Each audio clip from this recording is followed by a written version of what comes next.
아멘. 예. 잠깐만, 잠시만요.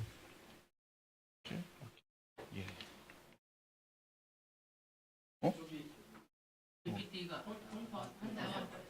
됐습니다. 안녕하세요.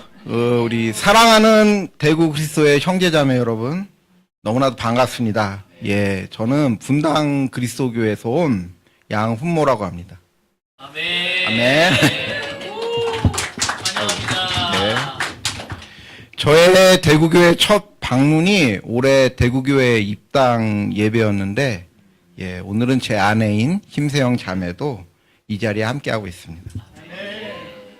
저희 부부를 이 따스하게 반겨주신 우리 대구 형제 자매들한테 너무 감사드립니다. 저의 아주 특별한 하나님의 선물이자 기쁨인 것 같습니다.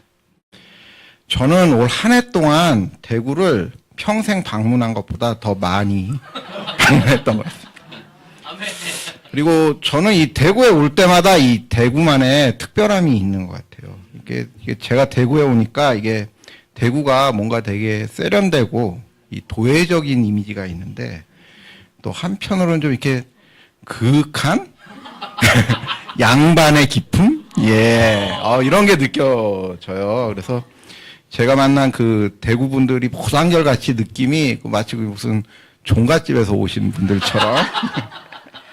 예, 이게 왜 그런 거 있잖아요. 너그러우면서도, 예, 아주 세심하게 알뜰살뜰 저를 이제 보살펴 주시는 걸 보면서 정말 감동이 왔던 것 같습니다. 그래서 처음에는 그냥, 우리 예수님의 제자니까 그런가 보다 그랬는데, 이제 그게 다는 아닌 것 같아요. 가만히 생각해 보니까 이 대구만의 기질이 있는 것 같습니다. 예. 하다못해 어디 카페를 가서 이 커피 한 잔을 마셔도 이 뭔가 이렇게, 정갈함, 대구 특유의 정갈함과, 예, 멋스러움이 있는 것 같습니다. 아멘. 예. 사랑합니다. 아멘. 예. 제가 항상 느끼는 건데, 이 낯선 곳으로 여행 왔는데, 그곳에서 형제 자매 만나는 게 정말 하나님의 축복인 것 같습니다. 그래서 대구 교회가 더 많이 성장해서 대구를 중심으로 더 넓은 지역에서 이 형제 자매들을 만나면 얼마나 좋을까, 이런 상상을 해봐서요. 그래서 우리 이제 부산 교회도 있으니까 경상남도는 그냥 부산한테 주고 통 크게, 예, 이 경상북도라도 우리 제자들로 가득 채웠으면 하는, 예, 그렇게 좀 기도해야겠다는 생각이 요즘 많이 들었어요. 예. 그리고 그러한 꿈과 사명으로 늘 헌신하는 우리 강동진 목사님과, 예, 우리 김현지, 예, 전임 부부께 늘 감사드리고요. 그리고 우리 사랑하는 대구교회 형제 자매 여러분들도 응원합니다. 아멘. 예, 예. 오늘 제가 준비한 레슨의 제목은, 예, 상실과 회복입니다. 그리고 부제는 땅의 지혜입니다. 여러분, 사는 게 참 힘들지 않습니까? 예. 오늘 레슨은 저도 그렇고 힘들게 사는 우리 모두에게 좀 뭔가 좀 위로와 격려가 되면 좋지 않을까라는 마음으로 준비해봤습니다. 죄송합니다. 이게 안 넘어가. 예, 예, 예. 저 기계 조작이 서툴러서 죄송합니다. 예. 예. 요즘에 제가 문학 작품을 굉장히 열심히 읽는데요. 이 문학적 감성이 우리 삶에 이 활력과 위로가 된다는 것을 참 많이 개인적으로 느낍니다. 그래서 전 요즘에 성경을 볼 때도 이 말씀에서 문학적 감성을 느껴보려고 되게 노력을 하는데, 그게 확실히 영적으로도 많은 도움이 되는 것 같습니다. 그래서 오늘 제 레슨이 서툴지만, 이 마치 신화 소설을 감상하듯이 여러분들 머릿속에 이 장면을 그리면서 저와 함께 느껴보며 따라가면 좋을 것 같습니다. 좀 걱정도 되고 두려움도 있지만 여러분과 하나님이 도와주실 거라고 믿습니다. 아멘. 여러분, 우리는 살면서 늘 상실감을 경험합니다. 어떤 분은 경제적으로 힘들고, 또 어떤 분은 관계가 힘들어서 상실감이 듭니다. 갑자기 큰 사고를 당하거나 큰 병에 걸려 모든 걸 다 잃어버리기도 합니다. 우리 교회에도 이 상실감이 존재합니다. 지난 2년간 교회에 큰 시련이 있습니다. 그리고 아직도 다 회복하지 못했습니다. 그 와중에 상처받은 많은 형제 자매들도 봅니다. 상실감이 이처럼 우리 삶을 휘감습니다. 그때마다 침울해지고 화가 납니다. 사람들이 밉기도 하고 두렵기도 하고, 정말 괴롭습니다. 그래서 우리를 이토록 고통스럽게 만드는 상실감에 대해 여러분과 그 의미를 좀 더 음미하기 전에 성경 말씀을 하나 보도록 하겠습니다. 아멘. 마태복음 10장 16절 말씀입니다. 자, 같이 읽어볼게요. 내가 너희를 보내는 것이 양을 이리떼 속으로 보내는 것과 같다. 그러므로 너희는 뱀처럼 지혜롭고 비둘기처럼 순결하여라. 제가 여기 잘 시스템을 몰라서 그런데 뒤에 분 제 목소리 작아요? 잘 들려요? 예, 알겠습니다. 예. 감사합니다. 예. 이 말씀은 예수님이 12제자를 세상에 내보내실 때 하신 말씀입니다. 물론 이제 12제자와 우리가 상황은 다르지만 우리도 이 말씀을 잘 새겨들을 필요가 있습니다. 왜냐하면 인간이라면 누구나 다 똑같은 삶을 경험하고 있기 때문입니다. 예수님은 이 말씀에서 비둘기와 뱀을 언급합니다. 이 비둘기와 뱀은 상반되는 이미지를 가지고 있습니다. 비둘기는 하늘을 나는 새로 하늘을 상징합니다. 반면 뱀은 성경에 의하면 땅을 상징합니다. 말씀을 한번 보겠습니다. 창세기 3장 14절인데요. 이것도 같이 읽어볼까요? 예. 주 하나님이 뱀에게 말씀하셨다. 네가 이런 일을 저질렀으니 모든 집짐승과 들짐승 가운데 네가 저주를 받아 사는 동안 평생토록 배로 기어다니고 흙을 먹어야 할 것이다. 예, 비둘기가 하늘의 순수함과 관련이 있다면 뱀은 땅의 지혜와 관련이 있습니다. 땅은 우리가 사는 이 세상을 비유합니다. 그래서 땅의 지혜란 곧 이 세상의 지혜입니다. 여러분, 지혜를 발휘하려면 그 지혜를 발휘해야 할 대상을 잘 알아야 되겠죠? 예, 그것처럼 세상의 지혜도 세상의 실제 모습을 잘 아는 것부터 시작할 것입니다. 성경에서 뱀은 뭘 의미하죠? 예, 사탄을 의미합니다. 사탄은 이 세상에 대해서 너무 잘 알고 있어요. 그리고 우리 인간 또한 사탄 못지않게 이 세상에 대해서 잘 알고 있어요. 그러면 이처럼 인간과 사탄이 뭔가 둘이 공유하는 공통의 인식이 있는데 이 세상에 대한 공통의 인식은 뭘까요? 뭐 여러 가지로 생각할 수 있겠지만 제 생각할 땐 그것은 우리가 이 땅 위에서 고통스럽게 살아간다는 것입니다. 예. 성경 말씀을 계속 보겠습니다. 이건 제가 읽을게요. 너무 길어서. 땅은 너에게 가시 덤불과 엉겅퀴를 낼 것이다. 너는 들에서 자라는 푸성기를 먹을 것이다. 너는 흙에서 나왔으니 흙으로 돌아갈 것이다. 그때까지 너는 얼굴에 땀을 흘려야 나달을 먹을 수 있을 것이다. 너는 흙이니 흙으로 돌아갈 것이다. 아담과 하와는 이 낙원에서 추방되어 세상으로 쫓겨나고 세상과 맞닥뜨려 고통스럽게 살아야 했습니다. 우리의 삶 또한 상실과 고통의 연속입니다. 그 누구도 여기에서 예외가 될 수 없습니다. 게다가 교활한 사탄은 양떼를 노리는 이리처럼 우리를 집요하게 노립니다. 이런 궁금증이 들 때가 있어요. 살다 보면 사탄은 어떻게 인간을 그렇게 능수능란하게 주무를 수 있게 되었나? 사기꾼에게 호구란 말씀 아시죠? 사기꾼에게 사기 잘 당하는 사람을 우리는 호구라고 부르는데요. 사탄과 우리의 관계를 이 사기꾼과 호구의 관계로 빗대어 보면 모든 것이 참 잘 설명이 됩니다. 사기꾼은 사기칠 때 절대 모르는 사람한테 사기 안 칩니다. 아는 사람한테 그가 아는 걸 가지고 사기를 칩니다. 그래서 아까도 말씀드린 듯이 사탄과 인간은 세상에 대한 공통된 인식을 공유하고 있거든요. 그래서 사탄이 우리한테 끊임없이 영향력을 발휘하게 됩니다.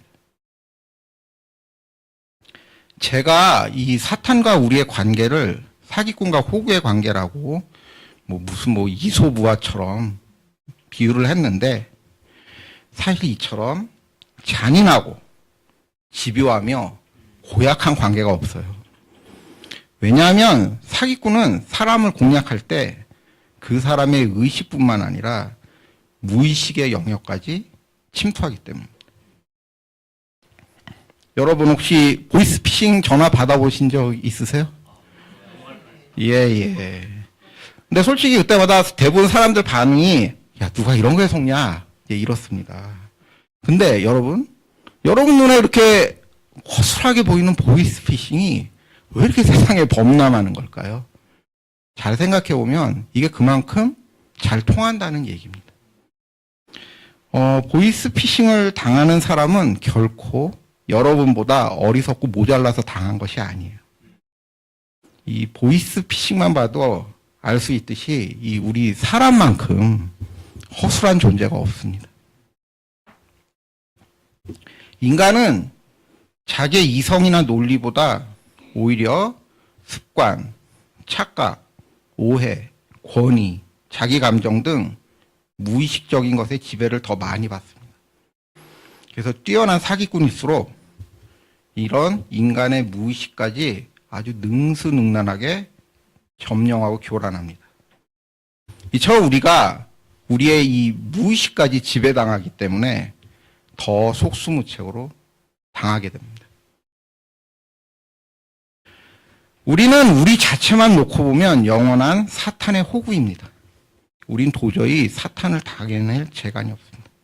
사탄은 인간의 속성에 대해 너무나도 잘 알고 있습니다. 우리의 의식뿐만 아니라 무의식까지 지배하려 듭니다. 사탄의 속임수는 견고한 감옥이 되어서 우리를 그 안에 가두고 우리를 아주 고통스럽게 만듭니다. 그래서 이 세상이 이 그림처럼 우리에게는 죽어야만 나갈 수 있는 정신병동처럼 느껴질 때가 있습니다. 그것에서 우리가 기껏 할 수 있는 것은 고통과 분노의 고함을 지르는 것뿐입니다. 사탄은 우리를 부추겨서 이 착각에 빠지게 합니다. 이 수법이 이런 거예요. 이를테면 사탄이 우리를 겁박합니다. 너 일로 와봐. 이게 바로 네가 짊어지게 될 이 세상의 무게야. 자, 여기 왼쪽에는 10톤짜리가 있고 오른쪽에는 100톤짜리가 있어. 너 어느 무게에 깔려볼래? 어차피 우리는 1톤에 깔려도 죽습니다. 근데 그 와중에도 우리는 100톤짜리를 고르면서, 죄송합니다. 10톤짜리를 고르면서 100톤보다 10배나 가볍다고, 정말 최선을 다해서 합리적인 결정을 내렸다고 조화들 합니다. 이 상대적인 박탈감, 즉 나는 못 가졌는데 이 남은 가졌다는 상실감이 우리를 더욱 착각에 빠지게 합니다. 나는 100톤짜리가 걸렸는데 저 사람은 10톤짜리가 걸렸대. 왜 내가 저 사람보다 10배나 무거운 게 걸린 거야? 세상이 왜 이렇게 불공평해? 아니, 왜 쟤만 저렇게 잘 빠져나가는 거야? 우리가 사는 모습이 이와 같습니다. 그러다 어떤 사람은 100톤에 깔려 죽고 또 어떤 사람은 10톤에 깔려 죽습니다. 그리고 간혹 가다 정말 자기롭게 딱 1톤에 깔려 죽는 사람도 있습니다. 근데 모두가 깔려 죽는 건 다 똑같아요. 그리고 그 가장 가볍다는 1톤도 사람이 도저히 감당할 수 없다는 무게라는 점에서는 똑같습니다. 호구는 자기가 이길 수 없는 게임을 하고 있다는 걸 모르고 계속 당합니다. 모르고 당하다가 어느 순간이 되면 아, 내가 이길 수 없는구나 이걸 깨닫게 됩니다. 언제일까요, 그때가? 예, 맞습니다. 예, 그것도 맞고요. 호구의 미천이 다 떨어질 때겠죠. 예. 우리도 이와 마찬가지입니다. 우리는 살면서 어떻게 하든 이 상실을 피해보려고 진짜 노력을 합니다. 그러나 인생의 막바지에 이르면 상실을 모면하는 게 전부가 아니라는 걸 깨닫습니다. 왜냐하면 그동안 겪었던 상실은 어쩌지 피했는데 이제 그 누구도 피할 수 없는 죽음이라는 상실이 우리 앞을 가로막기 때문입니다. 시간이라는 자기한테 단 한 번뿐인 소중한 미천이 바닥을 드러내기 시작했습니다. 이처럼 우리가 죽음을 의식하게 되면 자기가 시간이라는 그 소중한 미천을 무엇을 위해 썼나 후회하고 초조해집니다. 결국 이길 수 없는 게임이었나? 이렇게 좌절하고 상실감에 빠집니다. 여러분 인생이 도저히 이길 수 없는 사기도박 게임이라고 한다면 너무 억울하고 화가 나지 않습니까? 사실 우리가 얼마나 이기고 싶어 했습니까? 그러나 우리 바람만으로는 되지 않는 게 있습니다. 우리가 이길 수 없는 게임을 뒤집기 위해서는 이 뭔가 근본적인 새로운 전환점이 필요합니다. 우리가 교회에 함께 모인 이유도 이 전환점을 찾기 위해서인데요. 그 전환점이 다름 아닌 우리 예수님입니다. 예수님이 말씀하신 뱀처럼 지혜로라는 말은 땅의 지혜, 곧 세상의 지혜를 뱀한테 배우라는 말이 아닙니다. 뭐 사기꾼한테 배워봤자 호구가 되거나 뭐 잘 풀려도 그의 졸개가 되거나 호구와 졸개 그 사이 뭐가 되겠죠. 뱀과 우리가 알고 있는 세상의 지식만으로는 결코 이길 수가 없습니다. 예수님의 말씀은 뱀을 이기는 땅의 지혜를 예수님한테 배워야 한다는 뜻입니다. 그러면 사탄과 세상의 권세를 이기는 땅의 지혜는 과연 무엇일까요? 예수님은 말씀하시기를 우리의 시선은 비둘기가 날아다니는 창공을 향해야 하지만 우리의 발은 뱀이 기어다니는 이 땅을 딛고 서야 한다고 했습니다. 이 그림 보이세요? 예. 머릿속에 한번 그네를 그려보시기 바랍니다. 지금 막 여기 하늘에서 땅 아래로 내려오려는 그네가 있습니다. 이 그네가 내려와서 두 발이 땅에 닿을 정도로 낮아지면 다시 하늘로 박차 올라갑니다. 이처럼 우리의 승리는 하늘에 머문 채 이루어지는 게 아니라 그네처럼 반드시 땅을 한번 거쳐야 합니다. 예수님은 하늘에 그냥 머물러서 우리의 그리스도가 되지 않으셨습니다. 예수님은 이 땅에 인간의 몸으로 직접 오셨고 땅의 흙먼지를 기꺼이 발에 묻히시며 우리의 그리스도가 되셨습니다. 왜 굳이 땅에 오셨을까요? 이 땅의 실상인 상실과 고통을 몸소 우리처럼 체험하기 위해서였습니다. 성경 말씀을 보도록 하겠습니다. 밀렸네요. 어쨌든 요거는 제가 읽겠습니다. 그래서 죄 없는 아벨의 피로부터 성전과 제단 사이에서 너희가 죽인 바랴기아의 아들 사가랴의 피까지 땅에 흘린 의로운 사람들의 모든 피에 대한 형벌이 너희에게 내릴 것이다. 예수님은 십자가 위에서 피를 흘리셨습니다. 그가 흘리신 피는 하늘로 솟구쳐서 뿜어지지 않았습니다. 대신 죄 없는 아벨과 사가랴의 피처럼 땅으로 떨어져서 땅 속에 스며들어 흙을 적셨습니다. 앞서 읽은 그 창세기 3장 18절에 인간은 흙이라 하였습니다. 즉 그분이 인간의 몸으로 우리에게 오셨듯이 그분의 피가 흙인 우리에게 스며든 것입니다. 땅에 흘리신 예수님의 피가 바로 사탄과 세상의 권세를 이기는 진정한 땅의 지혜입니다. 피를 흘린다는 것은 상실과 고통을 겪는다는 의미입니다. 예수님은 우리의 상실과 고통을 몸소 감당하셨습니다. 그냥 보기에 십자가에서 흘리신 예수님의 피는 하나님의 패배와 죽음이었습니다. 그러나 그네가 하늘에서 내려오다 가장 낮은 곳에서 땅을 마주한 후 다시 창공으로 올라가듯이 패배와 죽음이 가장 낮은 곳에서 우리의 상실과 고통을 마주한 다음 다시 높아지셔서 부활과 승리가 되었습니다.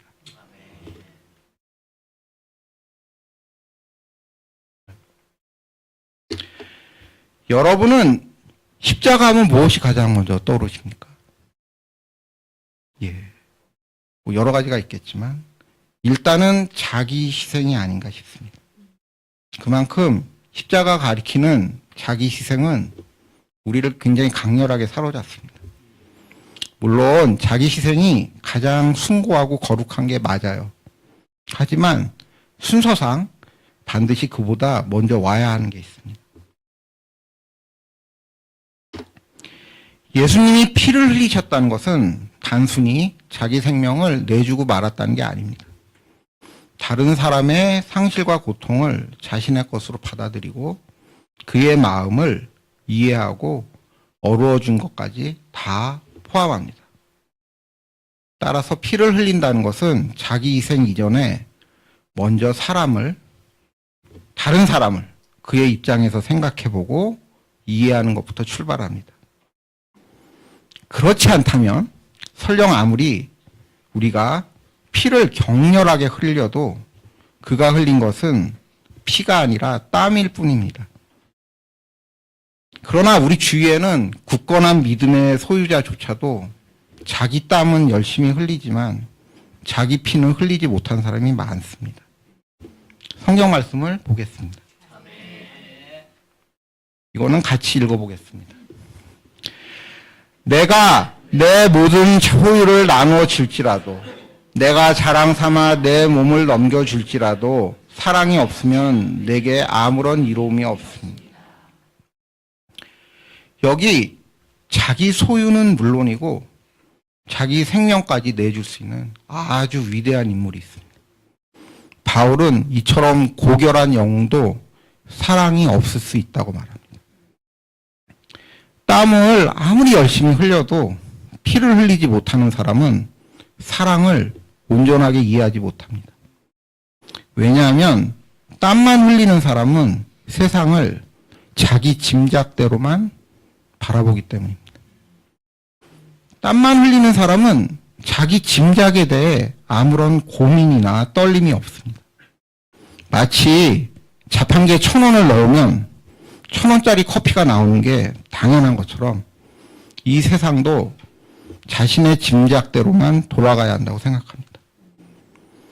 설령 세상이 자기 짐작대로 돌아가지 않아도 거기에 의문을 품기보단 그저 세상 어딘가가 고장났다고 생각하면서 회피를 합니다. 그는 늘 자기망에 갇혀서 좁은 창문으로 이렇게 세상을 쳐다봅니다.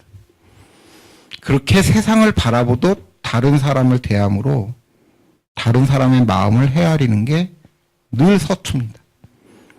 왜냐하면 다른 사람을 이해하고 받아들이는 방식이 상대방의 처지가 아닌 자기 짐작만을 고수하기 때문입니다.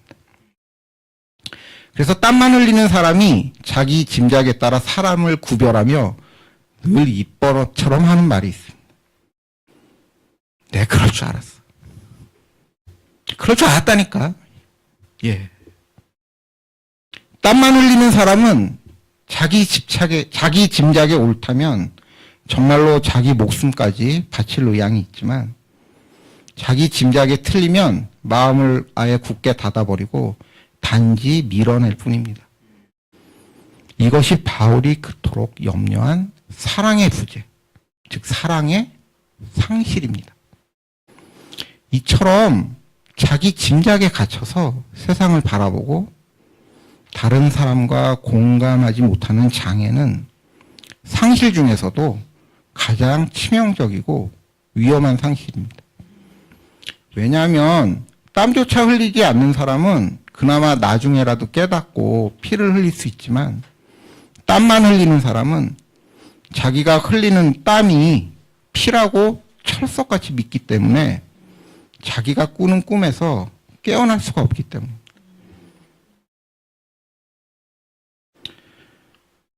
그러나 우리는 죄송합니다. 헷갈려. 예.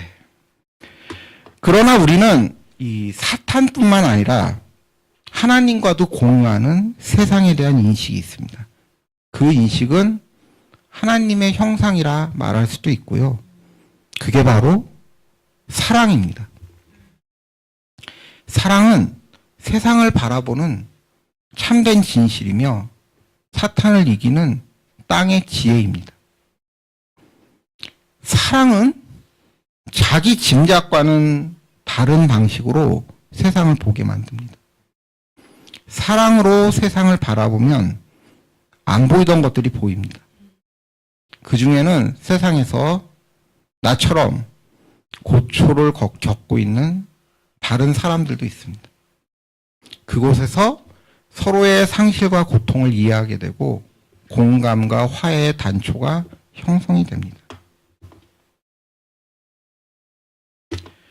여러분, 지금 옆에 앉아있는 사람 한번 바라보시기 바랍니다. 지금 바라보고 계신 그 사람이 여러분처럼 이 땅 위에서 흙먼지로 뒤범벅이 되어서 여러분과 다를 바 없는 상실과 고통을 겪었던 사람입니다. 여러분이 바라보시는 그 사람이 바로 거울 속에 비친 여러분 자신의 모습처럼 느껴지십니까? 우리 모두가 다른 사람의 처지가 자기의 처지와 다를 바 없다는 인식을 확고히 할 때 우리 각자는 나라는 이름이 아니라 우리라는 이름으로 모든 절망과 슬픔을 딛고 일어서게 됩니다. 그것이 예수님의 십자가가 가진 부활의 힘이며 예수님의 사랑이자 우리의 승리입니다.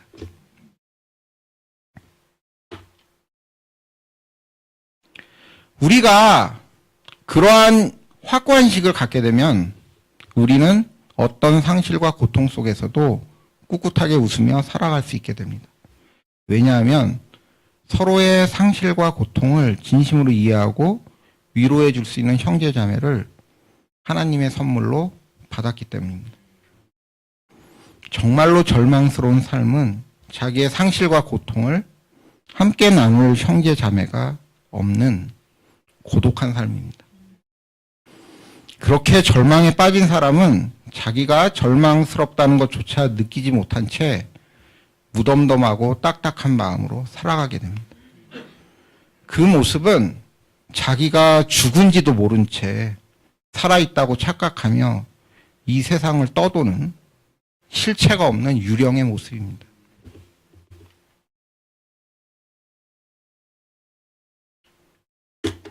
여러분, 땅의 지혜는 결코 우리에게 쉬운 해법을 내놓지 않습니다. 우리는 그 앞에서 여전히 두렵고 막막합니다. 제가 상실과 고통을 주위의 형제 자매와 버텨나갈 수 있다고도 했지만 우리는 이미 최소한 저는 이미 오랜 경험을 통해 너무나도 잘 알고 있는 사실이 있습니다. 타인을 이해하고 타인과 더불어 산다는 것은 우리에게 불가능하다는 것입니다. 우리는 모두 너무나도 허약한 존재입니다. 저부터 피는커녕 땀조차 흘리기 힘들어하고 자기 짐작의 노예일 뿐입니다. 우리의 의식과 무의식은 이미 모두 사탄에게 속박이 된 상태입니다. 마치 자다가 가위에 눌리듯이 우리의 의식은 깨어 있지만 우리의 몸과 정신은 여전히 잠이 든 상태로 꿈쩍도 할 수 없습니다. 그래서 바울도 자기의 심정을 이렇게 절규했습니다. 성경 말씀을 보겠습니다. 같이 읽어보겠습니다. 내 지체에는 다른 법이 있어서 내 마음의 법과 맞서서 싸우며 내 지체에 있는 죄의 법에 나를 포로로 만드는 것을 봅니다. 아, 나는 비참한 사람입니다. 누가 이 죽음의 몸에서 나를 건져주시겠습니까? 여러분, 누가 저와 여러분을 죽음의 몸에서 건져주시겠습니까? 누가 건져주시겠습니까? 예, 맞습니다. 예수님입니다. 우리는 늘 예수님의 피를 기억하며 기도해야 합니다. 그러다 보면 처음은 패배와 절망뿐이지만 결국 승리하게 될 것입니다.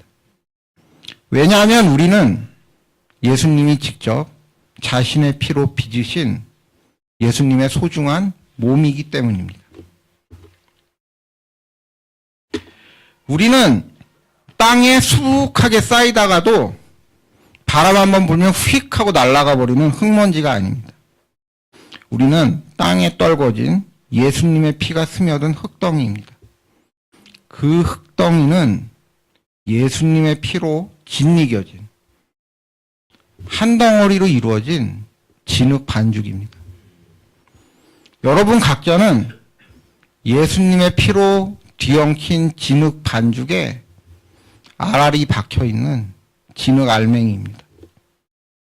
우리가 예수님의 피냄새를 기억해낼 수만 있다면 우리의 능력이 아닌 예수님의 능력에 따라 힘입어 일어설 것입니다. 얼마든지 서로를 아끼고 우리의 사랑을 완성할 수 있을 것입니다. 너무 늦었다고 누군가가 말한다면 저는 절대 늦지 않았다고 말하겠습니다. 예수님과 함께 십자가에 매달렸던 죄수가 자기의 구원을 얻는 데까지 불과 몇 분도 안 걸렸다는 것을 우린 기억해야 합니다. 우리가 시간을 아무리 많이 허비했다고 해도 조금도 조급함을 느낄 필요는 없습니다. 정말 중요한 것은 지금부터라도 우리가 예수님의 피를 기억하며 예수님과 뒤엉켜 한 덩어리가 되는 것입니다. 땅의 지혜를 배운 사람은 기다릴 줄 알며 결코 시간에 연연하지 않습니다.